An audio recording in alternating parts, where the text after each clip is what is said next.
ವಿಸ್ಮಯ ಲೋಕ ವೀಕ್ಷಕರಿಗೆಲ್ಲ ಕಾರ್ಯಕ್ರಮಕ್ಕೆ ಸ್ವಾಗತ. ಸದಾ ಒಂದಲ್ಲ ಒಂದು ವಿಸ್ಮಯಕಾರಿ ವಿಚಾರದೊಂದಿಗೆ ನಿಮ್ಮ ಮುಂದೆ ಬರುತ್ತಿರುವ ವಿಸ್ಮಯ ಲೋಕ ಕಾರ್ಯಕ್ರಮ ಈ ಬಾರಿಯೂ ವಿಶೇಷ ಸಂಚಿಕೆಯೊಂದನ್ನು ಹೊತ್ತು ತಂದಿದೆ. ಆದರೆ ಇಂದು ನೀವು ನೋಡಲಿರುವುದು ಒಂದು ಪುಣ್ಯಕ್ಷೇತ್ರ. ಅದು ಅಂತಿಂತ ಪುಣ್ಯಕ್ಷೇತ್ರವಲ್ಲ, ಬರೋಬ್ಬರಿ 9 ಲಕ್ಷ ವರ್ಷಗಳ ಇತಿಹಾಸವಿರುವ ಪವಿತ್ರ ಜಾಗ. ಅಷ್ಟೇ ಅಲ್ಲ, ಅಲ್ಲಿನ ದೇವಾಲಯ ನಿರ್ಮಾಣವಾಗಿ 1,000 ವರ್ಷಗಳೇ ಕಳೆದಿದೆ. ಆ ದೇವಾಲಯದಲ್ಲಿ ಸೂರ್ಯರಶ್ಮಿ ಆ ಮಹಾವಿಷ್ಣುವಿನ ಪಾದ ಸೋಕುತ್ತದೆ. ಬಿದಿರಿನ ಬುಟ್ಟಿಯಲ್ಲಿ ಆದಿಶೇಷನ ಮೇಲೆ ಮಲಗಿದ ಆ ಮಹಾವಿಷ್ಣುವಿನ ಸನ್ನಿಧಾನದ ಬಗ್ಗೆ ಹೇಳುವುದೇ ಇಂದಿನ ವಿಸ್ಮಯ ಲೋಕ. ಇಷ್ಟಕ್ಕೂ ಆ ದೇವಾಲಯ ಇರೋದು ಎಲ್ಲಿ, ಯಾವುದು ಆ ಪುಣ್ಯಕ್ಷೇತ್ರ ಎಂಬುದನ್ನು ತಿಳಿಯುವುದಕ್ಕೂ ಮೊದಲು ಇಲ್ಲಿರುವ ಕಲ್ಯಾಣಿಗಳು, ಅದಕ್ಕೆ ಹೊಂದಿಕೊಂಡಿರುವ ವಿಶಾಲ ಜಾಗದಲ್ಲಿ ನಿರ್ಮಾಣವಾಗುತ್ತಿರುವ ವನದ ಬಗ್ಗೆ ನೋಡೋಣ.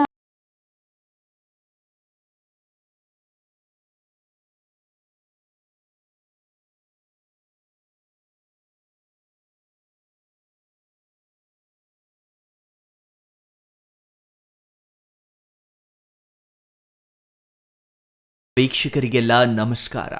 ಇಲ್ಲಿ ಕಾಣ್ತಾ ಇದೆಯಲ್ಲ ಕಲ್ಯಾಣಿ, ಸುವಿಶಾಲವಾಗಿ ಹಬ್ಬಿರುವ ಇದರ ಸುತ್ತ ನೂರಾರು ವರ್ಷಗಳ ಹಿಂದೆ ನಿರ್ಮಾಣವಾಗಿರುವ ಬೃಹತ್ ಕಲ್ಲಿನ ಕಟ್ಟಡ ನಿರ್ಮಾಣವಾಗಿದೆಯಲ್ಲ, ಇದು ಚೌಕಾಕಾರದ ಕಲ್ಯಾಣಿ.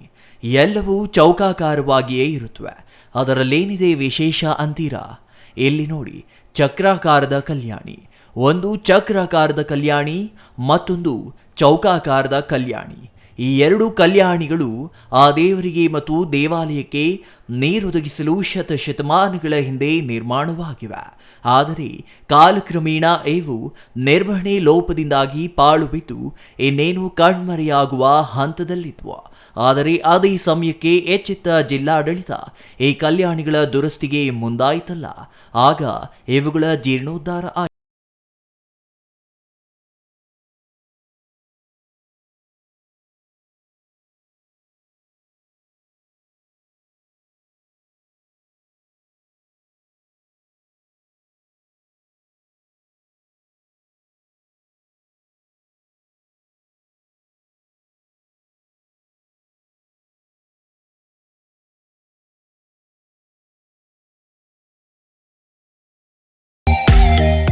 ಇಲ್ಲಿದೆಯಲ್ಲ ಚಕ್ರಾಕಾರವಾಗಿ, ಇದು ನೀವು ಈ ಮೊದಲು ನೋಡಿದ ಕಲ್ಯಾಣಿಯೇ.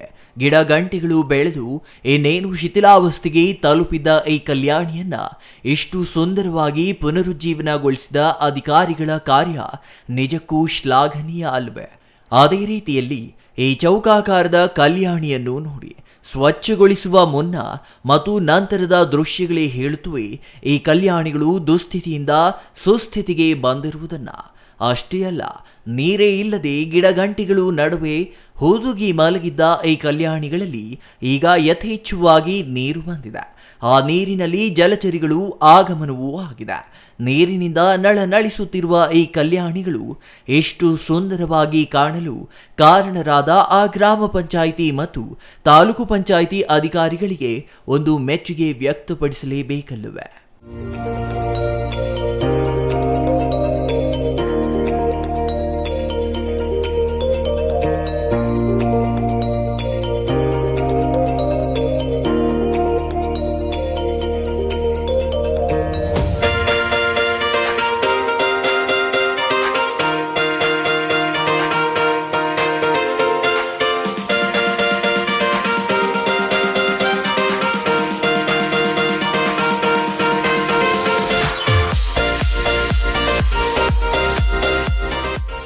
ಈ ಕಲ್ಯಾಣಿಗಳಿರೋದು ಚಿಕ್ಕಬಳ್ಳಾಪುರಕ್ಕೆ ಕೂಗಳತೆ ದೂರದಲ್ಲಿಯೇ.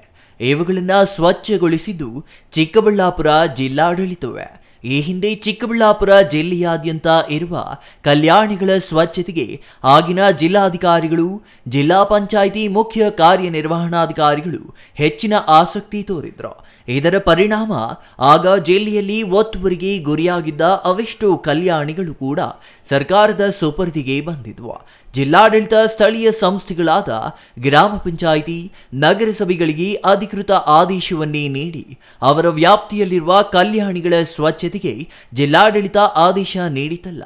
ಆಗ ಇಲ್ಲಿ ಚಕ್ರೋಕಾರದ ಕಲ್ಯಾಣಿ ಮತ್ತು ಚೌಕಾಕಾರದ ಕಲ್ಯಾಣಿಗಳನ್ನು ಸ್ವತಃ ಜಿಲ್ಲಾಡಳಿತವೇ ಬಂದು ಸ್ವಚ್ಛಗೊಳಿಸಿದ್ದು ವಿಶೇಷವಾಗಿತ್ತು.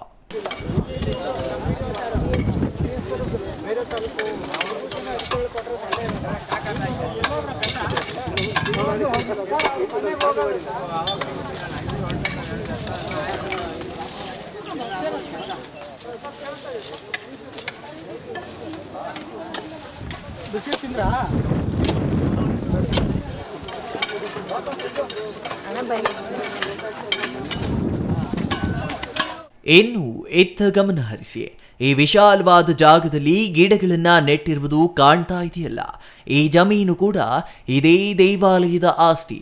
ಈ ದೇವಾಲಯದ ಆಸ್ತಿ ಮೇಲೆ ಭೂಗಳ್ಳರ ಕಣ್ಣು ಬೀಳದಿರುವುದು ಆ ದೇವರ ಮಹಿಮೆಯೋ ಅಥವಾ ಆ ದೇವರ ಅದೃಷ್ಟವೋ ಗೊತ್ತಿಲ್ಲ. ಒಟ್ಟಿನಲ್ಲಿ ಜಮೀನು ಉಳಿದಿರುವ ಕಾರಣ ಅದು ಪಾಳು ಬೀಳಬಾರದಲ್ಲ ಎಂಬ ಉದ್ದೇಶದಿಂದ ಅದೇ ಗ್ರಾಮ ಪಂಚಾಯಿತಿ ಅಧಿಕಾರಿಗಳು ಈ ಭೂಮಿಯಲ್ಲಿ ನಾನಾ ರೀತಿಯ ಗಿಡಗಳನ್ನು ಹಾಕಿದ್ದಾರೆ. ಜೊತೆಗೆ ಆ ಗಿಡಗಳ ಸಂರಕ್ಷಣೆಯ ಜವಾಬ್ದಾರಿಯನ್ನು ಹೊತ್ತ ಗ್ರಾಮ ಪಂಚಾಯಿತಿ ಅಧಿಕಾರಿಗಳು ಆ ಗಿಡಗಳಿಗೆ ನೀರು ಹಾಕುವ ಕೆಲಸವನ್ನು ಮಾಡುತ್ತಿದ್ದಾರೆ. ಈ ಜಾಗದಲ್ಲಿ ತೆಂಗು, ನೇರಳೆ, ಮಹಾಗಣಿಯಂತಹ ಗಿಡಗಳನ್ನು ಹಾಕಲಾಗಿದ್ದು, ಇಲ್ಲಿರುವ ಪಕ್ಷಿಗಳು, ಕೋತಿಗಳು ಸೇರಿದಂತೆ ವನ್ಯಜೀವಿಗಳಿಗೆ ಇಷ್ಟರಲ್ಲಿಯೇ ಪುಷ್ಕಲವಾದ ಆಹಾರವಾಗಿ ಹಣ್ಣುಗಳು ಸಿಗಲಿವೆ. ನಮ್ಮ ಗ್ರಾಮ ಪಂಚಾಯಿತಿ ವ್ಯಾಪ್ತಿಯಲ್ಲಿ ಬರ್ತಕ್ಕಂಥ ರಂಗಸ್ಥಳದಲ್ಲಿರ್ತಕ್ಕಂತಹ ರಂಗನಾಥ ಸ್ವಾಮಿ ದೇವಾಲಯ ಹಾಗೂ ದೇವಾಲಯ ಸುತ್ತಮುತ್ತಲೂ ಆಗಿರ್ತಕ್ಕಂತಹ ಕಲ್ಯಾಣಿಗಳನ್ನು ಮತ್ತು ಸುತ್ತಲೂ ಪ್ಲಾಸ್ಟಿಕ್ಕನ್ನು ನಾವು ರಿಮೂವ್ ಮಾಡಿದ್ದೇವೆ. ಅದರಂತೆ ಜಿಲ್ಲಾ ಪಂಚಾಯಿತಿ ಮತ್ತು ತಾಲೂಕು ಪಂಚಾಯಿತಿಯ ಸಹಯೋಗದೊಂದಿಗೆ ಸ್ವಚ್ಛತಾ ಹಿ ಸೇವಾ ಅಂತಕ್ಕಂಥ ಒಂದು ಆಂದೋಲನವನ್ನು ಅಕ್ಟೋಬರ್ 1ನೇ ತಾರೀಕು ಹಮ್ಮಿಕೊಂಡಿದ್ವು. ಅದರಂತೆ ನಮ್ಮ ಗ್ರಾಮ ಪಂಚಾಯಿತಿಯ ಎಲ್ಲ ಸದಸ್ಯರು ಮತ್ತು ಅಧ್ಯಕ್ಷರು, ಉಪಾಧ್ಯಕ್ಷರು, ಆಶಾ ಕಾರ್ಯಕರ್ತೆಯರು ಮತ್ತು ಆಮೇಲೆ ಅಂಗನವಾಡಿ ಕಾರ್ಯಕರ್ತೆಯರು ಮತ್ತು ಆಮೇಲೆ ಶ್ರೀಶಕ್ತಿ ಸಂಘದ ಎಲ್ಲ ಸದಸ್ಯರು ಸಹ ಒಗ್ಗೂಡಿಸ್ಕೊಂಡು ನಮ್ಮ ಒಂದು ಗ್ರಾಮ ಪಂಚಾಯತ್ ವ್ಯಾಪ್ತಿಯಲ್ಲಿರ್ತಕ್ಕಂತಹ ರಂಗನಾಥ ಸ್ವಾಮಿ ದೇವಸ್ಥಾನದಲ್ಲಿ ಹಾಗೂ ದೇವಸ್ಥಾನ ಸುತ್ತಲೂ ಮತ್ತು ಕಲ್ಯಾಣಿಗಳನ್ನು ನಾವು ಸಂಪೂರ್ಣವಾಗಿ ಸ್ವಚ್ಛತೆಯ ಕಾರ್ಯಕ್ರಮವನ್ನು ಹಮ್ಮಿಕೊಂಡು ಅದನ್ನು ಶುಚಿತ್ವ ರೀತಿಯಲ್ಲಿ ಮಾಡಿದ್ದೇವೆ. ಹಾಗೆ ಆ ಒಂದು ಕಾರ್ಯಕ್ರಮದಲ್ಲಿ ನಮ್ಮ ತಾಲೂಕು ಪಂಚಾಯಿತಿಯ ಕಾರ್ಯನಿರ್ವಹಣಾಧಿಕಾರಿಗಳು ಹಾಗೂ ಜಿಲ್ಲಾ ಪಂಚಾಯಿತಿಯ ಮುಖ್ಯ ಕಾರ್ಯನಿರ್ವಹಣಾಧಿಕಾರಿಗಳು ಎಲ್ಲರೂ ಸಹ ಅಧಿಕಾರಿಗಳು ಸಹ ಭಾಗವಹಿಸಿದ್ದು, ಅದರಂತೆ ಸಂಪೂರ್ಣವಾಗಿ ಆ ಒಂದು ಏನು ಕಲ್ಯಾಣಿ ಇದೆ, ಚಕ್ರತೀರ್ಥ ಕಲ್ಯಾಣಿ ಅಂತ ಕರೀತಾರೆ, ಆ ಒಂದು ಚಕ್ರತೀರ್ಥ ಕಲ್ಯಾಣಿಯನ್ನು ಸಂಪೂರ್ಣವಾಗಿ ಕ್ಲೀನ್ ಮಾಡಿ ಈಗ ನೋಡೋದಕ್ಕೆ ತುಂಬ ಚೆನ್ನಾಗಿದೆ. ಅದೇ ರೀತಿ ನಮ್ಮ ಗ್ರಾಮ ಪಂಚಾಯಿತಿಯಿಂದ ಪ್ರತಿ 6 ತಿಂಗಳು ಅಥವಾ 3 ತಿಂಗಳಿಗೊಮ್ಮೆ ಆ ಒಂದು ಕಲ್ಯಾಣಿಗಳನ್ನು ಸ್ವಚ್ಛತಾ ಕಾರ್ಯವನ್ನು ಮಾಡ್ತಾ ಇದ್ದಾವೆ. ಹಾಗೆ ಇತ್ತೀಚಿನ ದಿನಗಳಲ್ಲಿ ಆ ಒಂದು ಏನು ರಂಗನಾಥ ಸ್ವಾಮಿ ದೇವಾಲಯ ಇದೆ, ಆ ದೇವಸ್ಥಾನದ ಸುತ್ತಮುತ್ತಲೂ ಈ ಹಿಂದೆ ನೀಲಗಿರಿ ಮರಗಳಿತ್ತು. ಆ ಮರಗಳನ್ನು ತಾಲೂಕು ಕಚೇರಿಯಿಂದ ರಿಮೂವ್ ಮಾಡಿದ ನಂತರ ಒಂದು NGO ಜೊತೆ ಸಂಪರ್ಕದಲ್ಲಿಟ್ಕೊಂಡು ಅವರ ಸಹಾಯದಿಂದ ಅಲ್ಲಿ ಈಗ ಗಿಡಗಳನ್ನು ನಾಟಿ ಮಾಡಿದ್ದೇವೆ. ಈಗ ನೋಡೋದಕ್ಕೆ ತುಂಬ ಸುಂದರವಾಗಿ ಕಾಣ್ತಾ ಇದೆ. ಇದಕ್ಕೆ ನಮ್ಮ ಗ್ರಾಮ ಪಂಚಾಯಿತಿಯ ಅಧ್ಯಕ್ಷರು ಹಾಗೂ ಸದಸ್ಯರು ಸಹ ಮುಖ್ಯ ಕಾರಣರಾಗಿರ್ತಾರೆ. ಅವರಿಗೆ ಈ ಒಂದು ಸಂದರ್ಭದಲ್ಲಿ ನಾನು ಅಭಿನಂದನೆಗಳನ್ನು ಹೇಳೋದಕ್ಕೆ ಇಚ್ಛೆ ಪಡ್ತಾ ಇದ್ದೇನೆ. ಅದೇ ರೀತಿ ಅದರಲ್ಲಿ ಸುಮಾರು 1,500ದಿಂದ 2,000 ಗಿಡಗಳನ್ನು ನಾಟಿ ಮಾಡಿದ್ದೇವೆ. ಆದ್ದರಿಂದ ಅದು ನೋಡೋದಕ್ಕೆ ಈಗ ತುಂಬ ಸುಂದರವಾಗಿ ಕಾಣ್ತಾ ಇದೆ. ಅಲ್ಲಿ ನಾವು ತೆಂಗಿನ ಮರ, ನೇರಳೆ ಮರ ಹಾಗೂ ಇನ್ನೂ ಹಲವು ಹಣ್ಣುಗಳ ಒಂದು ಗಿಡಗಳನ್ನು ನಾಟಿ ಮಾಡಿದ್ದೇವೆ. ಈ ಕಲ್ಯಾಣಿಗಳ ಸ್ವಚ್ಛತೆ ಮಾಡುವ ಜೊತೆಗೆ ದೇವಾಲಯಕ್ಕೆ ಸೇರಿದ ಜಮೀನಿನಲ್ಲಿ ನಾನಾ ಬಗೆಯ ಗಿಡಗಳನ್ನು ಹಾಕಿದ ಗ್ರಾಮ ಪಂಚಾಯಿತಿ ಅಧಿಕಾರಿಗಳು ಸಾರ್ವಜನಿಕರ ಮೆಚ್ಚುಗೆಗೆ ಪಾತ್ರವಾಗಿದ್ದಾರೆ. ಈ ದೇವಾಲಯದ ಬೃಹತ್ ಗೋಪುರವನ್ನೊಮ್ಮೆ ವೀಕ್ಷಿಸಿ. ಇದು ಇತ್ತೀಚೆಗೆ ನಿರ್ಮಾಣವಾದ ಗೋಪುರದಂತೆ ಕಾಣುತ್ತಿದೆಯಲ್ಲ, ನಿಜ. ಆದರೆ ಅದರ ತಳಭಾಗವನ್ನು ಗಮನಿಸಿ, ಪುರಾತನವಾದ ಕಟ್ಟಡ ಕಾಣಿಸುತ್ತದೆ. ಯಾಕೆಂದರೆ ಪುರಾತನ ದೇಗುಲಕ್ಕೆ ನವೀನ ಸ್ಪರ್ಶ ನೀಡಿರುವುದು ಕಾಣುತ್ತಿದೆ ಅಲ್ವೇ? ಹಾಗೆಯೇ ಒಳಗೆ ಬಂದರೆ ವಿಶಾಲ ಮೈದಾನ, ಅದರೊಳಗೆ ಕಬ್ಬಿಣದ ಸರಳಿನಲ್ಲಿ ಬಂದಿಯಾದ ರೀತಿಯಲ್ಲಿರುವ ದೇವಾಲಯ ಕಾಣುತ್ತಿದೆಯಲ್ಲ. ಈ ದೇವಾಲಯಕ್ಕೆ 1,000 ವರ್ಷಗಳ ಇತಿಹಾಸವಿದೆ. ಅಷ್ಟೇ ಅಲ್ಲ, ಒಳಗೆ ಶೇಷ ಶಯನನಾಗಿದ್ದಾನಲ್ಲಿ ಈ ರಂಗನಾಥ ಸ್ವಾಮಿ. ಈ ವಿಗ್ರಹಕ್ಕೆ 9 ಲಕ್ಷ ವರ್ಷಗಳ ಚರಿತ್ರೆ ಇದೆ. ಇದೇನು ಲೆಕ್ಕದಲ್ಲಿ ತಪ್ಪಾಗಿದೆಯೇ ಎಂಬ ಸಂದೇಹ ಬೇಡ. ನೀವು ಕೇಳಿದ್ದು ನಿಜವೇ, ಅದು 9 ಲಕ್ಷ ವರ್ಷಗಳೇ.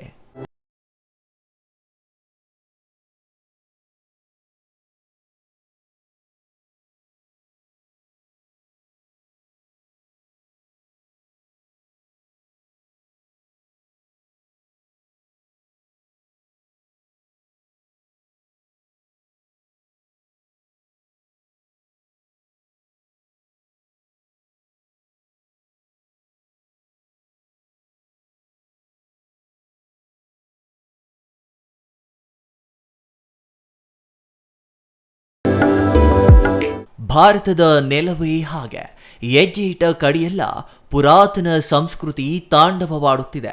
ಅಷ್ಟೇ ಅಲ್ಲ, ಎಲ್ಲೋ ಉತ್ತರ ಪ್ರದೇಶದ ಅಯೋಧ್ಯೆಯಲ್ಲಿ ಜನಿಸಿದ ರಾಮ ಶ್ರೀಲಂಕಾದವರೆಗೂ ಕಾಲ್ನಡಿಗೆಯಲ್ಲಿ ಸಾಗಿ ತಮ್ಮ ಹೆಜ್ಜೆ ಗುರುತು ಮೂಡಿಸಿ ಅದನ್ನು ಶಾಶ್ವತವಾಗಿ ಅಳಿಯದಂತೆ ಮಾಡಿದ್ದಾರಲ್ಲ, ಆ ಇತಿಹಾಸವೇ ರೋಚಕ.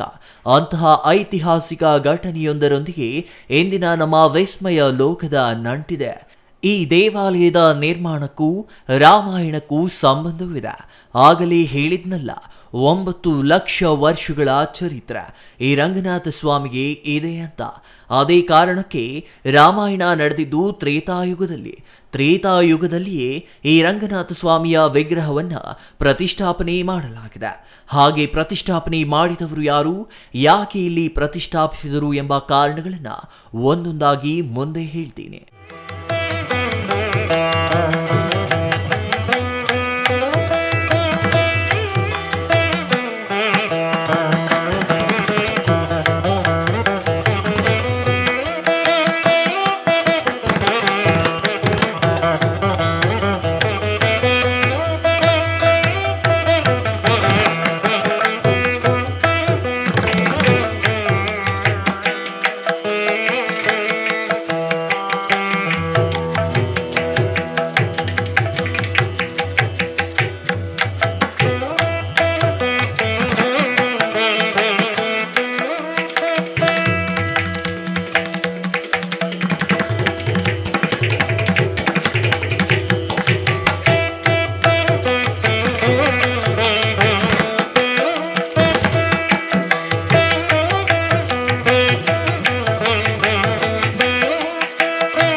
ನೋಡಿದ್ರಲ್ಲ ವೀಕ್ಷಕರೇ, ಇವು ಪುರಾತನ ದೇವಾಲಯದ ಕಲ್ಯಾಣಿಗಳು.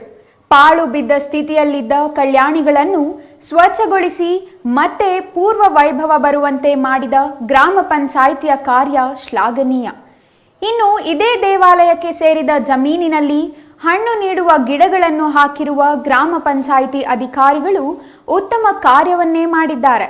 ಆದರೆ ಇವೆಲ್ಲ ಮಾಡಿರುವ ಜಾಗ ಮತ್ತು ಆ ದೇಗುಲದ ಇತಿಹಾಸ ಲಕ್ಷಾಂತರ ವರ್ಷಗಳನ್ನು ಹೊಂದಿದೆ ಎಂಬುದು ವಿಶೇಷವೇ. 9 ಲಕ್ಷ ವರ್ಷಗಳು, ಅದರಲ್ಲೂ ತ್ರೇತಾಯುಗದ ಅಂತಿಮ ಘಟ್ಟದಲ್ಲಿ ನಿರ್ಮಾಣವಾಗಿರುವ ಈ ರಂಗನಾಥ ಸ್ವಾಮಿಯ ವಿಶೇಷವಾದರೂ ಏನು ಅಂತ ತಿಳಿಯುವುದಕ್ಕೂ ಮೊದಲು ಒಂದು ಸಣ್ಣ ವಿರಾಮ. Ramu's furniture paradise, Raga building, B ರಸ್ತೆ, ಚಿಕ್ಕಬಳ್ಳಾಪುರ. ನಮ್ಮ ಸಂಸ್ಥೆಯು 1994ರಿಂದ ಚಿಕ್ಕಬಳ್ಳಾಪುರ ಜಿಲ್ಲಾದ್ಯಂತ ಗ್ರಾಹಕರ ಬೇಡಿಕೆಗಳಿಗೆ ಅನುಗುಣವಾಗಿ ಗುಣಮಟ್ಟದಲ್ಲಿ ಯಾವುದೇ ರಾಜಿ ಇಲ್ಲದೆ ಉತ್ತಮ ಸೇವೆಯನ್ನ ಸಲ್ಲಿಸುತ್ತಾ ಬಂದಿದೆ.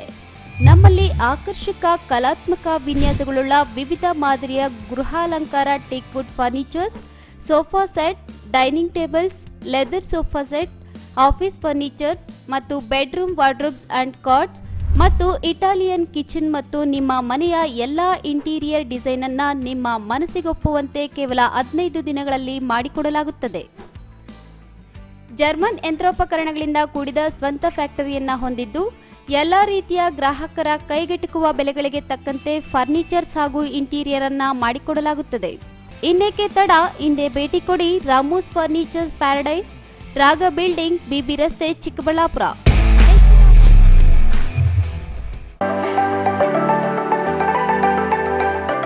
Shri Manjunatha hardware and innovations 22 ವರ್ಷಗಳಿಂದ ಮಾರುಕಟ್ಟೆಯಲ್ಲಿ ಸುದೀರ್ಘ ಪಯಣ ಮತ್ತು ಗ್ರಾಹಕ ಹಾಗೂ ಎಂಜಿನಿಯರಿಂಗ್ಗಳ ನಂಬಿಕೆಯ ಆಯ್ಕೆ. ಅತ್ಯುತ್ತಮ ಗುಣಮಟ್ಟ, ಪ್ರಾಮಾಣಿಕ ಬೆಲೆ. engineer choices, architect choices, corporates house owners, carpenter choices, hardware dealers ಹಾಗೂ ಇನ್ನಿತರರಿಗೆ ಹೋಲ್ಸೇಲ್ ದರದಲ್ಲಿ ಸಿಗುವ ಸ್ಥಳವೇ ಶ್ರೀ ಮಂಜುನಾಥ ಹಾರ್ಡ್ವೇರ್ ಮತ್ತು ಇನೋವೇಷನ್ಸ್. ವಿವಿಧ ರೀತಿಯ ವಿನ್ಯಾಸಗಳುಳ್ಳ ಡೆಕೋರೇಟಿವ್, ಪ್ರೊಟೆಕ್ಟಿವ್, ಫಂಕ್ಷನಲ್ ಹಾಗೂ ಉತ್ತಮ ದರದಲ್ಲಿ ಗುಣಮಟ್ಟದ ಹಾರ್ಡ್ವೇರ್ ವಸ್ತುಗಳು ನಮ್ಮಲ್ಲಿ ದೊರಕುತ್ತದೆ. ವಿಳಾಸ: ರಿಲಯನ್ಸ್ ಪೆಟ್ರೋಲ್ ಬಂಕ್ ಹತ್ತಿರ, BB ರಸ್ತೆ, ಚಿಕ್ಕಬಳ್ಳಾಪುರ. ಮೊಬೈಲ್ ಸಂಖ್ಯೆ 9739393927, ಮತ್ತೊಂದು ಸಂಖ್ಯೆ 9008680303.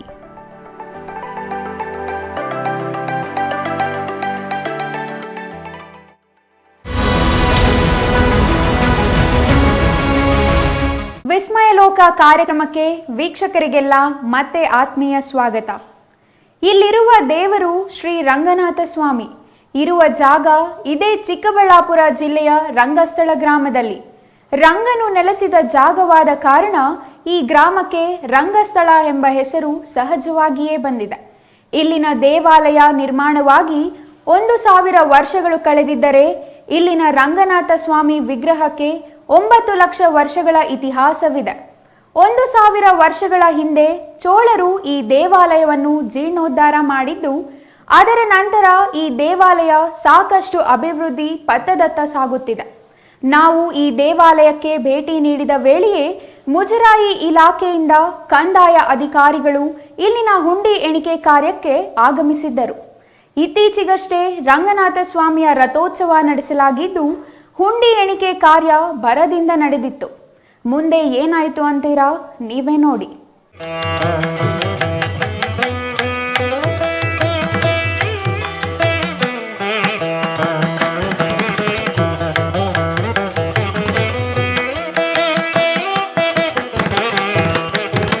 ಭಾರತದ ಚರಿತ್ರೆಯನ್ನ ಗಜ್ನಿ ಮತ್ತು ಘೋರಿ ಅಳಿಸಲು 18 ಬಾರಿ ದಂಡಯಾತ್ರೆ ಮೂಲಕ ಯತ್ನಿಸಿದ್ರಲ್ಲ, ಆದರೂ ಅದು ಸಾಧ್ಯವಾಗಲಿಲ್ಲ. ಇನ್ನು ಬ್ರಿಟಿಷರು 850 ವರ್ಷಗಳ ಕಾಲ ಶ್ರಮಿಸಿದ್ರು ಭಾರತೀಯ ಸಂಸ್ಕೃತಿ ಅಳಿಯಲೇ ಇಲ್ಲ. ಹಾಗಾಗಿಯೇ ಭಾರತದ ಪ್ರತಿಯೊಂದು ಜಾಗವೂ ವಿಶೇಷವೇ, ಪ್ರತಿ ಗುಡಿ ಗೋಪುರವೂ ವಿಶೇಷವೇ. ಅಂತಹ ವಿಶೇಷಗಳ ಪಟ್ಟಿಗೆ ಸೇರುವ ಮತ್ತೊಂದು ಸ್ಥಳವೇ ಎಂದಿನ ನಮ್ಮ ವಿಸ್ಮಯ ಲೋಕ. ಈ ಜಾಗದಲ್ಲಿರುವ ದೇವರ ಪ್ರತಿಮೆಯನ್ನ ಪ್ರತಿಷ್ಠಾಪಿಸಿದ್ದು ಸ್ವತಃ ವಿಭೀಷಣ. ವಿಭೀಷಣ ಯಾರು ಎಂಬುದು ನಿಮಗೆ ತಿಳಿದಿರಬಹುದು, ಆದರೂ ಮತ್ತೊಮ್ಮೆ ನೆನಪಿಸುತ್ತೇನೆ. ಅದೇ ಕಣ್ರಿ, ಲಂಕೆಯ ರಾಜ ರಾವಣ ಇದ್ದನಲ್ಲ, ಆತನ ಖಾಸ ಸಹೋದರನೇ ಈ ವಿಭೀಷಣ. ರಾವಣ ಸಂಹಾರದ ನಂತರ ಲಂಕೆಯ ರಾಜನಾದವನು ಇದೇ ವಿಭೀಷಣ.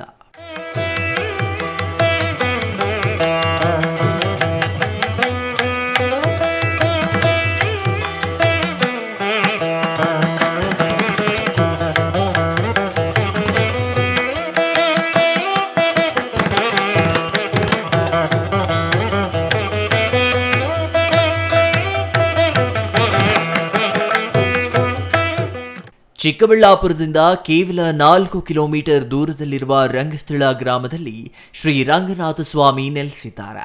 ಸಂಪೂರ್ಣ ಸಾಲಿಗ್ರಾಮ ಶೈಲಿಯಲ್ಲಿ ಕೆತ್ತಲಾಗಿರುವ ಈ ರಂಗನಾಥ ಪ್ರತಿಮೆಗೆ 9 ಲಕ್ಷ ವರ್ಷಗಳ ಇತಿಹಾಸವಿದೆ.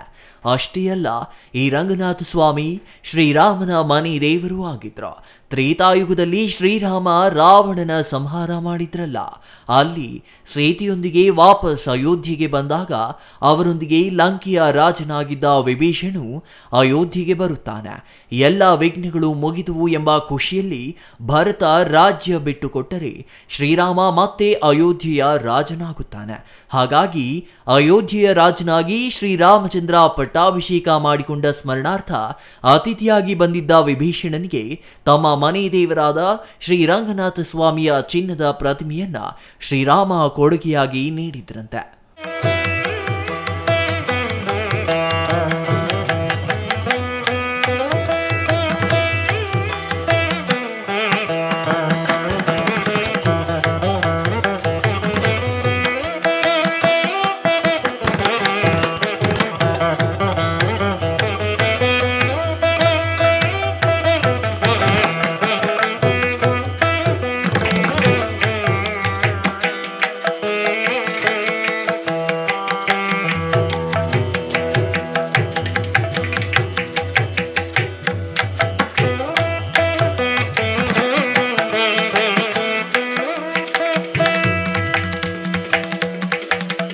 ಹಾಗೆ ಶ್ರೀರಾಮ ಕೊಡುಗೆಯಾಗಿ ನೀಡಿದ ಚಿನ್ನದ ವಿಗ್ರಹ ಬುಟ್ಟಿಯಾಕಾರದಲ್ಲಿರುವ ಆದಿಶೇಷನ ಮೇಲೆ ರಂಗನಾಥ ಸ್ವಾಮಿ ಮಲಗಿದ ಭಂಗಿಯಲ್ಲಿರುವ ಪ್ರತಿಮೆ ಅದಾಗಿತ್ತಂತೆ. ಆ ಚಿನ್ನದ ಪ್ರತಿಮೆಯನ್ನ ವಿಭೀಷಣ ಈಗಿನ ತಮಿಳುನಾಡಿನ ಶ್ರೀರಂಗಂನಲ್ಲಿ ಪ್ರತಿಷ್ಠಾಪನೆ ಮಾಡಿದ್ರಂತೆ. ಅಷ್ಟೇ, ಅದೇ ಮಾದರಿಯ ಸಾಲಿಗ್ರಾಮ ಶಿಲೆಯಲ್ಲಿ ಶ್ರೀರಂಗನಾಥ ಸ್ವಾಮಿಯ ವಿಗ್ರಹವನ್ನು ಮಾಡಿಸಿ ರಂಗಸ್ಥಳದಲ್ಲಿರುವ ದೇವಾಲಯದಲ್ಲಿ ಪ್ರತಿಷ್ಠಾಪನೆ ಮಾಡಿದರಂತೆ. ಹಾಗೆ ರಾಮನ ಪಟ್ಟಾಭಿಷೇಕದ ನೆನಪಿಗಾಗಿ ನಿರ್ಮಾಣವಾದ 4 ರಂಗನಾಥ ದೇವಾಲಯಗಳಲ್ಲಿ ಇದು ಕೊನೆಯ ರಂಗನಾಥ ದೇವಾಲಯವಾಗಿದ್ದು ಇದನ್ನ ಮೋಕ್ಷ ರಂಗ ಎಂದು ಕರೆಯುತ್ತಾರೆ. ಹಾಗಾದರೆ ಉಳಿದ 3 ರಂಗನಾಥ ಸ್ವಾಮಿಯ ವಿಗ್ರಹಗಳು ಯಾವುವು ಅಂತೀರಾ? ಅದನ್ನು ಮುಂದೆ ಹೇಳ್ತೀನಿ.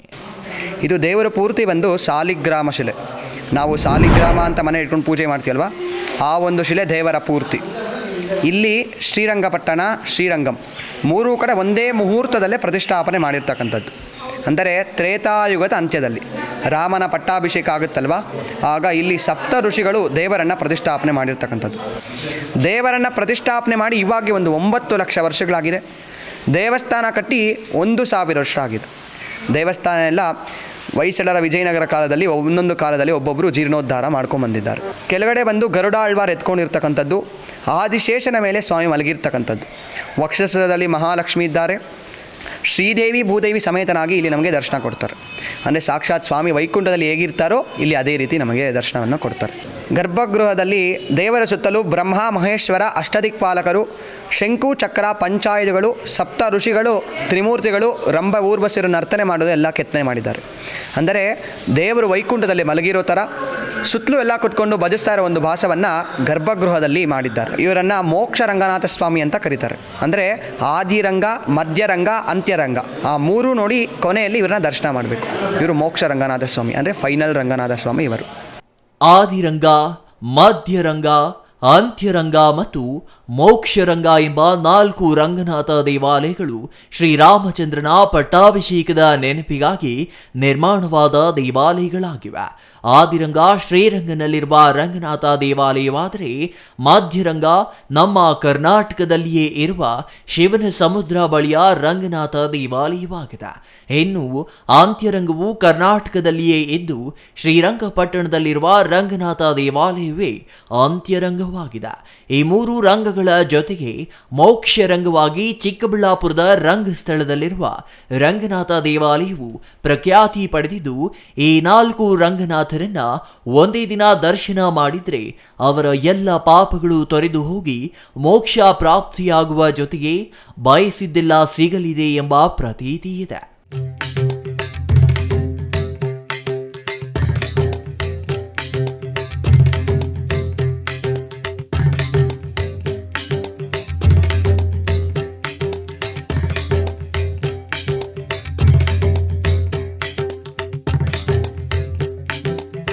ಇಲ್ಲಿನ ರಂಗನಾಥ ಸ್ವಾಮಿ ವಿಗ್ರಹ ಸಾಲಿಗ್ರಾಮ ಶಿಲೆಯಾಗಿದ್ದು ಏಕಶಿಲೆಯಲ್ಲಿ ರಂಗನಾಥ ಸ್ವಾಮಿಯನ್ನ ಕೆತ್ತಲಾಗಿದೆ.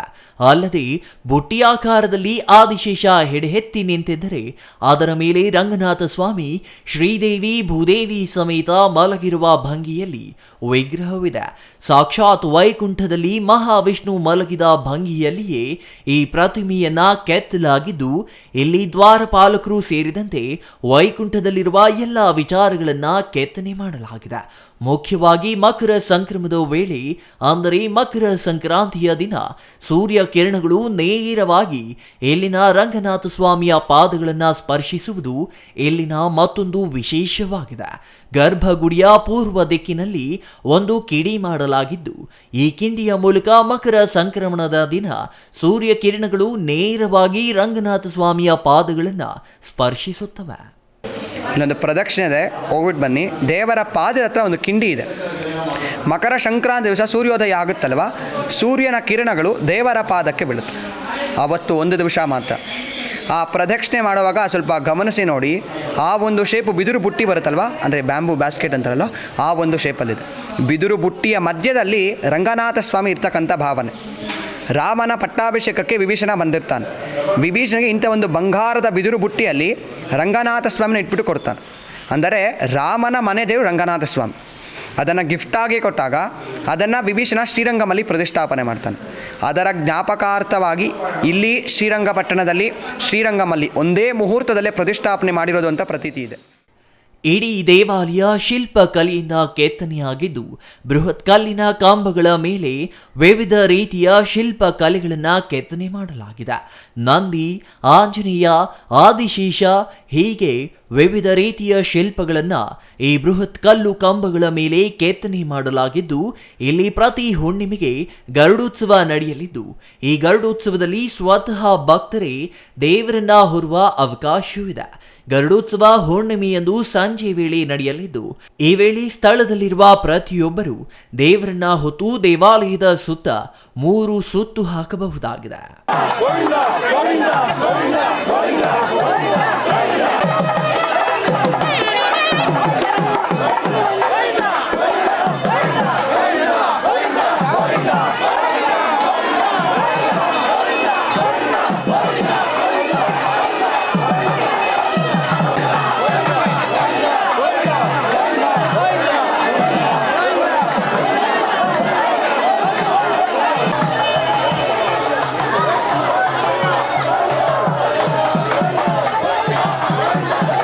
ಸುತ್ತಲೂ ಅರಣ್ಯ ಆವರಿಸಿರುವ ಪಕ್ಕದಲ್ಲಿಯೇ 2 ಬೃಹತ್ ಕಲ್ಯಾಣಿಗಳನ್ನು ಹೊಂದಿರುವ ಈ ದೇವಾಲಯ ಪ್ರಕೃತಿಯ ಮಡಿಲಿನಲ್ಲಿದೆ.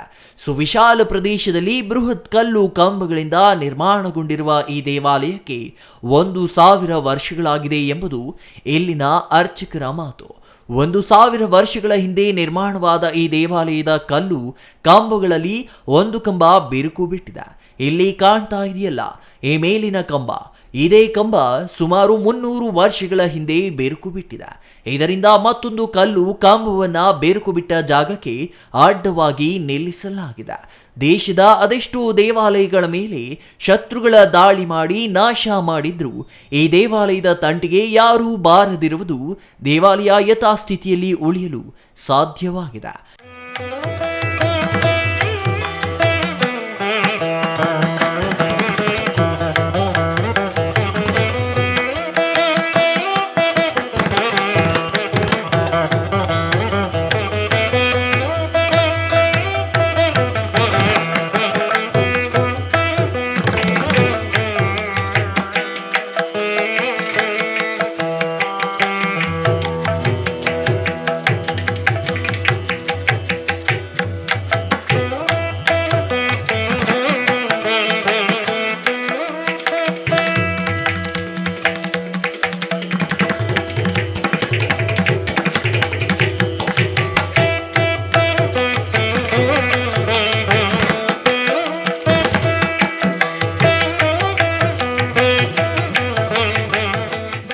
ಹೀಗೆ 9 ಲಕ್ಷ ವರ್ಷಗಳ ಚರಿತ್ರೆ ಹೊಂದಿರುವ ಈ ದೇವಾಲಯ ಜೀರ್ಣೋದ್ಧಾರವಾಗಿದ್ದು ಚೋಳರ ಕಾಲದಲ್ಲಿಯೇ. ಹಾಗಾಗಿಯೇ ಇಡೀ ದೇವಾಲಯ ಚೋಳರ ಶೈಲಿಯಲ್ಲಿಯೇ ನಿರ್ಮಾಣವಾಗಿದ್ದು ಸಾಲಿಗ್ರಾಮ ಶಿಲೆಯಲ್ಲಿ ರಂಗನಾಥನ ಶಯನ ಭಂಗಿ ಇಲ್ಲಿ ವಿಶೇಷವಾಗಿದೆ. ಪ್ರಕೃತಿಯ ಮಡಿಲಿನಲ್ಲಿರುವ ಈ ದೇವಾಲಯದಲ್ಲಿ 10 ಹಲವು ವಿಶೇಷಗಳು ನಡೆಯುತ್ತಿದ್ದು ಅವುಗಳನ್ನ ಮುಂದೆ ತಿಳಿಯೋಣ. ನೋಡಿದ್ರಲ್ಲ ವೀಕ್ಷಕರೇ, ರಂಗಸ್ಥಳದಲ್ಲಿ ರಂಗನಾಥ ಸ್ವಾಮಿಯ ದೇವಾಲಯ ಇತಿಹಾಸವನ್ನ. ಇಲ್ಲಿರುವ ರಂಗನಾಥ ಸ್ವಾಮಿಯ ಪ್ರತಿಮೆ ಸಿದ್ಧಪಡಿಸಿದವರು ರಾವಣನ ಸಹೋದರ ವಿಭೀಷಣ, ಅಂದರೆ ತ್ರೇತಾಯುಗದಲ್ಲಿ. ಅಷ್ಟೇ ಅಲ್ಲ, ಅಯೋಧ್ಯೆಯಲ್ಲಿ ಶ್ರೀರಾಮಚಂದ್ರನ ಪಟ್ಟಾಭಿಷೇಕದ ನೆನಪಿಗಾಗಿ ಈ ಸಾಲಿಗ್ರಾಮ ಶಿಲೆಯನ್ನು ಸಿದ್ಧಪಡಿಸಿದ ವಿಭೀಷಣ ಸ್ವತಃ ಬಂದು ಇಲ್ಲಿ ಪ್ರತಿಷ್ಠಾಪಿಸುತ್ತಾನೆ. ಅಂದರೆ ಶ್ರೀರಾಮನ ಪಟ್ಟಾಭಿಷೇಕ ನಡೆದ ಕಾಲ ಇಂದಿಗೆ 9 ಲಕ್ಷ ವರ್ಷಗಳಾಗಿದೆ. ಆದರೆ ಅಂದು ಇಲ್ಲಿ ಬೃಹತ್ ದೇವಾಲಯ ನಿರ್ಮಾಣವಾಗಿತ್ತ ಅಥವಾ ಇಲ್ಲವಾ? ನಂತರ ಈ ದೇವಾಲಯ ಜೀರ್ಣೋದ್ಧಾರವಾಗಲು ಎಷ್ಟು ವರ್ಷಗಳು ಬೇಕಾದವು? ಇವೆಲ್ಲವೂ ತಿಳಿಯುವುದಕ್ಕೂ ಮುನ್ನ ಒಂದು ಸಣ್ಣ ವಿರಾಮ.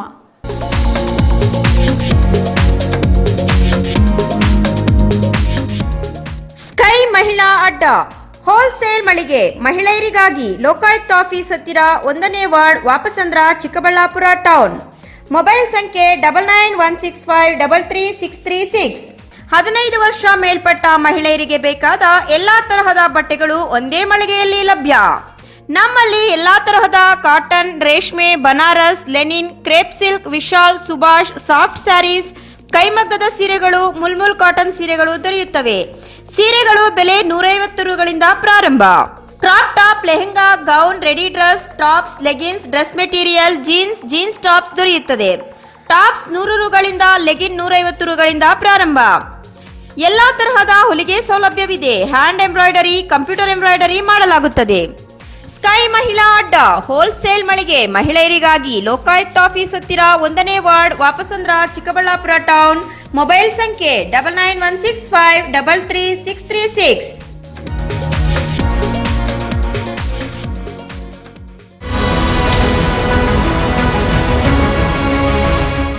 ವೀಕ್ಷಕರಿಗೆಲ್ಲ ಮತ್ತೆ ವಿಸ್ಮಯ ಲೋಕ ಕಾರ್ಯಕ್ರಮಕ್ಕೆ ಸ್ವಾಗತ. ರಂಗಸ್ಥಳದ ರಂಗನಾಥ ಸ್ವಾಮಿಯ ಚರಿತ್ರೆ 9 ಲಕ್ಷ ವರ್ಷಗಳ ಹಳೆಯದು. ಆದರೆ ವಿಭೀಷಣ ನಿರ್ಮಿಸಿದ ದೇಗುಲ ಜೀರ್ಣಾವಸ್ಥೆ ತಲುಪಿದ ನಂತರ ಇಲ್ಲಿನ ದೇವಾಲಯವನ್ನು ಜೀರ್ಣೋದ್ಧಾರ ಮಾಡಿದವರು ಚೋಳರು. ಮೊದಲೇ ಇದ್ದ ಸಾಲಿಗ್ರಾಮ ಶಿಲೆಯ ಗರ್ಭಗುಡಿಯ ಜೊತೆಗೆ ಸುತ್ತ ಬೃಹತ್ ಆದ ದೇವಾಲಯ ನಿರ್ಮಾಣ ಮಾಡಿ ಅದರ ಜೀರ್ಣೋದ್ಧಾರದ ನಂತರ ವೈಷ್ಣವ ಸಂಪ್ರದಾಯದಂತೆ ಇಲ್ಲಿ ಧಾರ್ಮಿಕ ಕಾರ್ಯಕ್ರಮಗಳನ್ನು ನಡೆಸುತ್ತಾರೆ. ಅಷ್ಟೇ ಅಲ್ಲ, ಈಗಾಗಲೇ ಇರುವ ಆದಿರಂಗ, ಮಧ್ಯರಂಗ ಮತ್ತು ಅಂತ್ಯರಂಗದ ಸಾಲಿನಲ್ಲಿ ಮೋಕ್ಷರಂಗ ಎಂದು ರಂಗಸ್ಥಳದ ರಂಗನಾಥ ಸ್ವಾಮಿಯ ಆಲಯವನ್ನು ಸೇರಿಸುತ್ತಾರೆ. ಹಾಗಾದರೆ ಇಲ್ಲಿ ನಡೆಯುವ ವಿಶೇಷಗಳೇನು ಅಂತೀರಾ? ನೋಡೋಣ ಬನ್ನಿ. ಈ ರಂಗನಾಥ ಸ್ವಾಮಿ ದೇವಾಲಯದಲ್ಲಿ ಮಕರ ಸಂಕ್ರಾಂತಿಯ ದಿನ ಸೂರ್ಯನ ಕಿರಣಗಳು ಸ್ವಾಮಿಯ ಪಾದಗಳನ್ನು ಸ್ಪರ್ಶಿಸುತ್ತವೆ ಎಂದು ಈಗಾಗಲೇ ಹೇಳಿದ್ದನಲ್ಲ. ಅದು ಈ ದೇವಾಲಯದಲ್ಲಿ ನಡೆಯುವ ಪವಾಡಗಳಲ್ಲಿ ಒಂದು. ಕೇವಲ ಕೆಲವು ಕ್ಷಣಗಳು ಮಾತ್ರ ನಡೆಯುವ ಈ ಪವಾಡ ವೀಕ್ಷಿಸಲು ದೂರದಿಂದ ಭಕ್ತರು ಆಗಮಿಸಿ ಆ ಅಮೂಲ್ಯ ಕ್ಷಣಗಳನ್ನು ಕಣ್ತುಂಬಿಕೊಳ್ಳಲು ಕಾತುರದಿಂದ ಕಾದು ಕುಳಿತಿರುತ್ತಾರೆ. ಕೆಲವೇ ಕ್ಷಣಗಳು ಪ್ರತ್ಯಕ್ಷವಾಗಿ ಮರೆಯಾಗುವ ಆ ಕ್ಷಣ ಮಕರ ಸಂಕ್ರಾಂತಿಯ ದಿನವೇ ನಡೆಯುವುದು ವಿಶೇಷವೇ ಸರಿ. ಈ ದೇವಸ್ಥಾನದ ಒಂದು ವಿಶಿಷ್ಟ ಏನಿದೆ ಅಂದರೆ ಸಂಕ್ರಾಂತಿ ಹಬ್ಬದ ದಿನ ಬೆಳಗಿನ ಜಾವ ಅಂದರೆ ಸೂರ್ಯ ಹುಟ್ಟೋ ಒಂದು ಆ ಸಂಕಲ್ಪ ಸಮಯದಲ್ಲಿ ದೇವರ ಪಾದಕ್ಕೆ ಸ್ಪರ್ಶ ಆಗುತ್ತೆ. ಅದನ್ನು ನೋಡೋದಕ್ಕೆ ಸಾವಿರಾರು ಜನ ಇಲ್ಲಿ ಬಂದು ದೌಡಿಸ್ತಾರೆ ಆ ಭಗವಂತನ ಆಶೀರ್ವಾದ ಪಡೆಯೋದಕ್ಕೆ. ಹಾಗೆ ಇಲ್ಲಿ ಪ್ರತಿ ತಿಂಗಳು ಹುಣ್ಣಿಮೆ ದಿವಸ ಗರುಡೋತ್ಸವ ಕಾರ್ಯಕ್ರಮ ನಡೀತಿದೆ. ಬಂದು ಎಲ್ಲರೂ ಕೂಡ ಸಕಾಲಕ್ಕೆ ಬಂದು ಆ ಭಗವಂತನ ಆಶೀರ್ವಾದ ಪಡೀರಿ ಅಂತೇಳಿ ಈ ಸಂದರ್ಭದಲ್ಲಿ ಹೇಳೋಕ್ಕೆ ಇಷ್ಟಪಡ್ತೀನಿ. ಹಾಗೂ ಇಲ್ಲಿ 2 ಕಲ್ಯಾಣಗಳು ಎಲ್ಲ ದೇವಸ್ಥಾನಗಳಲ್ಲಿ ಕೂಡ ಒಂದೇ ಕಲ್ಯಾಣ ಇದೆ. ಇಲ್ಲಿ ಒಂದು ಚೌಕವಾದ ಒಂದು ಕಲ್ಯಾಣನ ನೋಡ್ಬೋದು. ನಾವು ಬುಟ್ಟಿಯ ಆಕಾರದಲ್ಲಿ ಒಂದು ಕಲ್ಯಾಣನ ನೋಡೋಕ್ಕೆ ಇಷ್ಟಪಡ್ತೀವಿ. ಯಾಕಂದರೆ ಅದು ತುಂಬ ಶ್ರೇಷ್ಠವಾದ ಕಲ್ಯಾಣಿ. ಆ ಗಂಗೆಯನ್ನು ನಾವು ಪಾದಕ್ಕೆ ಹಾಗೂ ನಮ್ಮ ತಲೆ ಮೇಲೆ ಪೋಷಣೆ ಮಾಡಿದಾಗ ನಮ್ಮ ಕೆಲವೊಂದು ಪಾಪಗಳನ್ನು ನಿವಾರಣೆ ಆಗುತ್ತೆ ಅಂತ ಹೇಳೋಕ್ಕೆ ಇಷ್ಟಪಡ್ತೀನಿ. ಇಲ್ಲಿ ಬಂದು ಎಲ್ಲರೂ ಆ ಭಗವಂತನ ಆಶೀರ್ವಾದ ಪಡೀರಿ ಅಂತ ಹೇಳ್ತಾ ನನ್ನ ಒಂದು ಸಣ್ಣದಾಗಿ ಎಲ್ರಿಗೂ ವಿಚಾರನ ಹೇಳೋಕ್ಕೆ ಇಷ್ಟಪಡ್ತೀನಿ.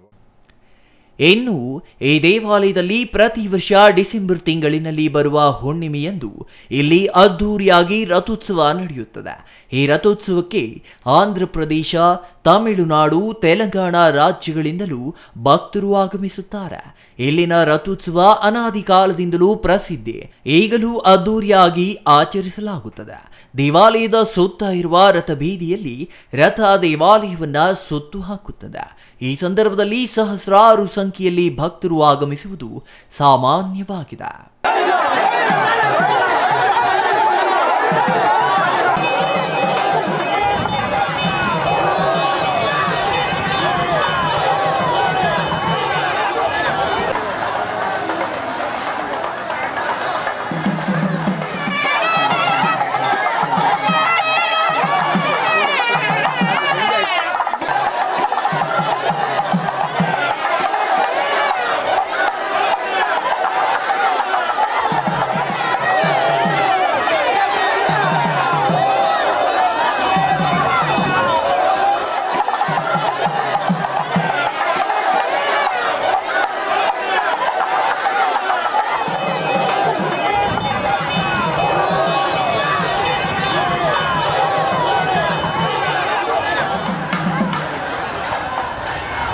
ಸಪ್ತ ಋಷಿಗಳು ಗೊತ್ತಲ್ಲ, ಮರೀಚಿ, ಅತ್ರಿ, ಆಂಗಿರಸ, ಪುಲಹ, ಕೃತು, ಪುಲಸ್ತ್ಯ ಮತ್ತು ವಶಿಷ್ಠ ಇವರು ಹಿಂದೂ ಪುರಾಣಗಳಲ್ಲಿ ಸಪ್ತ ಋಷಿಗಳು ಎಂದೇ ಖ್ಯಾತನಾಮರಾಗಿದ್ದಾರೆ.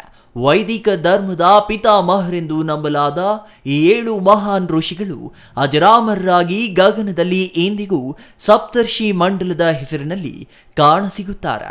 ಇಂತಹ ಸಪ್ತರ್ಷಿಗಳೇ ಸ್ವತಃ ಈ ದೇವಾಲಯದಲ್ಲಿ ರಂಗನಾಥ ಸ್ವಾಮಿಯನ್ನ ಪ್ರತಿಷ್ಠಾಪನೆ ಮಾಡಿದ್ದು. ಇವರ ಹೆಸರಿನಲ್ಲಿಯೇ ರಥೋತ್ಸವವನ್ನ 7 ದಿನಗಳ ಕಾಲ ಇಲ್ಲಿ ಆಚರಿಸಲಾಗುತ್ತದೆ. ಇಲ್ಲಿ 1 ವಾರದ ಕಾಲ ಸತತವಾಗಿ ಧಾರ್ಮಿಕ ಕಾರ್ಯಗಳು ನಡೆಯಲಿದ್ದು, ಕೊನೆಯದಾಗಿ ಹುಣ್ಣಿಮೆಯ ದಿನ ಸಹಸ್ರಾರು ಭಕ್ತರ ಸಮ್ಮುಖದಲ್ಲಿ ಇಲ್ಲಿ ಬ್ರಹ್ಮ ರಥೋತ್ಸವ ನಡೆಯಲಿದೆ. ರಥೋತ್ಸವ ಬಂದು ಡಿಸೆಂಬರ್ ತಿಂಗಳಲ್ಲಿ ಪೌರ್ಣಮಿ ದಿವಸ ರಥೋತ್ಸವ ಕಾರ್ಯಕ್ರಮ ನಡೀತಿದೆ. ಆ ರಥೋತ್ಸವ ಅದು ಅದ್ಧೂರಿಯಾಗಿ ನಡೀತೆ. ಸುಮಾರು ಒಂದು 30,000 to 40,000 ಜನ ಸೇರ್ತಾರೆ. ಇನ್ನೂ ಹೆಚ್ಚಿನ ರೀತಿಯಲ್ಲಿ ಭಕ್ತಾದಿಗಳು ಕೆಲವರಿಗೆ ಇಲ್ಲಿರ್ತಕ್ಕಂಥ ದೇವಸ್ಥಾನ ಮಾಹಿತಿ ಇಲ್ಲ. ಅದರಿಂದ ಇನ್ನು ನಾವು ಒಂದು ಹಿಂದೆ ಇತಿಹಾಸವನ್ನು ನೋಡಿದ್ರೆ ಇಲ್ಲಿ ರಥೋತ್ಸವ ಅದ್ಧೂರಿಯಾಗಿ ನಡೀತಿದೆ. ಸುಮಾರು ಲಕ್ಷಾಂತರ ಜನ ಸೇರಿದ್ದಾರೆ. ಆದರೆ ಈಗ ಹೋಗ್ತಾ ಯುಗಗಳ ಬದಲಾವಣೆ ಆದಾಗ ಆ ಸಮಯದಲ್ಲಿ ಬದಲಾವಣೆ ಆಗಿದೆ. ಅಂದರೆ ಈಗ ಜನ ಎಲ್ಲ ಎಚ್ಚೆತ್ಕೊಂಡಿದ್ದಾರೆ. ಸೋಷಿಯಲ್ ಮೀಡಿಯಲ್ಲಿ ಕೂಡ ತುಂಬ ಈ ಭಗವಂತನ ಒಂದು ಆಶೀರ್ವಾದ ಹಾಗೂ ವಿಡಿಯೋಸನ್ನು ನೋಡ್ತಾ ಇದ್ದಾರೆ. ಹೆಚ್ಚಿನ ರೀತಿಯಲ್ಲಿ ಬಂದು ಈ ಭಗವಂತನ ಕೃಪಾ ಕಟಾಕ್ಷದಿಂದ ಆಶೀರ್ವಾದ ಪಡಿಬೇಕು. ರಥೋತ್ಸವಕ್ಕೆ ಹಾಗೂ ಪವಿತ್ರೋತ್ಸವಕ್ಕೆ ಹಾಗೂ ಕಲ್ಯಾಣೋತ್ಸವಕ್ಕೆ ಬರಬೇಕು ಎಲ್ಲ ಅಂಥೇಳಿ ಭಕ್ತಾದಿಗಳಲ್ಲಿ ನಾನು ವಿನಂತಿಯನ್ನು ಮಾಡ್ಕೊಂಡು ಅವರ ಆಶೀರ್ವಾದ ಪಡೀಲಿ, ಭಗವಂತನ ಆಶೀರ್ವಾದ ಅಂತ.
ರಂಗಸ್ಥಳದ ಶ್ರೀ ರಂಗನಾಥ ಸ್ವಾಮಿಯ ಕ್ಷೇತ್ರ ಮಹಿಮೆಯ ಬಗ್ಗೆ ನೋಡಿದ್ರಲ್ಲ ವೀಕ್ಷಕರೇ. ಸಪ್ತ ಋಷಿಗಳೇ ಇಲ್ಲಿನ ರಂಗನಾಥ ಸ್ವಾಮಿಯ ಪ್ರತಿಷ್ಠಾಪನೆ ಮಾಡಿದ್ದು, ವಿಭೀಷಣನೇ ಇಲ್ಲಿ ದೇವಾಲಯ ಪ್ರತಿಷ್ಠಾಪನೆ ಮಾಡಿಸಿದ ವಿಚಾರಗಳೆಲ್ಲ ನೋಡಿದ್ರಲ್ಲ.